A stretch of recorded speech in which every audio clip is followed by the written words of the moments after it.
and we're out here because tonight at 6 o'clock we're having a candlelight vigil to remember all the folks in Laguna Beach that have died from AIDS, and to also give our support to those that are suffering from the illness right now. I got my AIDS diagnosis in 1991.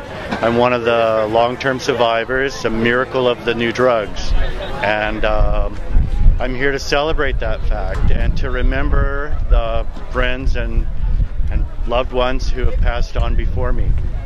World AIDS Day is important so that we never forget the people who have died, the people who are continuing to work for a cure, and all of those millions of people whose families suffer from AIDS and whose friends suffer from AIDS and whose lives have been touched by this disease. I found out that I was HIV positive while I was living in the middle of Kansas. I was the county's very first positive test result, so they didn't really know what to say to me or what to do with me. They told me every rumor that they had ever heard.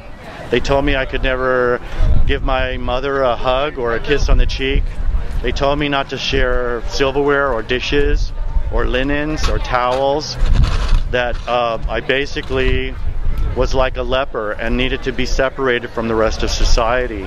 So 25 to 30% of the new cases now are heterosexual women in the United States, and actually 50% will be people over 50 by 2015. And these are populations who think they can't get it. So they're not finding out until it's already AIDS, which means they don't have a normal lifespan. I had to leave town because it got to the point where I would go into a grocery store and all the checkers would stop and cover their mouth and point in my direction, talking to the person they were waiting on and telling them all about me, as it were. And it just got so toxic, I had to get out of there.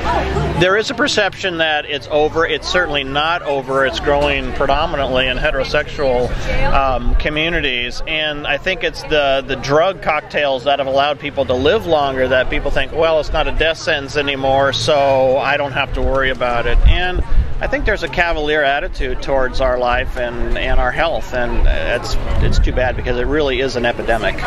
It's been really hard, especially the last year and a half. I lost my partner to the disease. We were together for 22 and a half years, and he died very suddenly, and I still miss him. I'm sorry. But it's the kind of thing where, you know, we need to educate as many people as possible. Fred W, Ricky W, Ignacio G, John T, Jeanette T, Robert D, Gary B, Jim G, Brian A, Roger O, Blessed are we Jerry, who remember,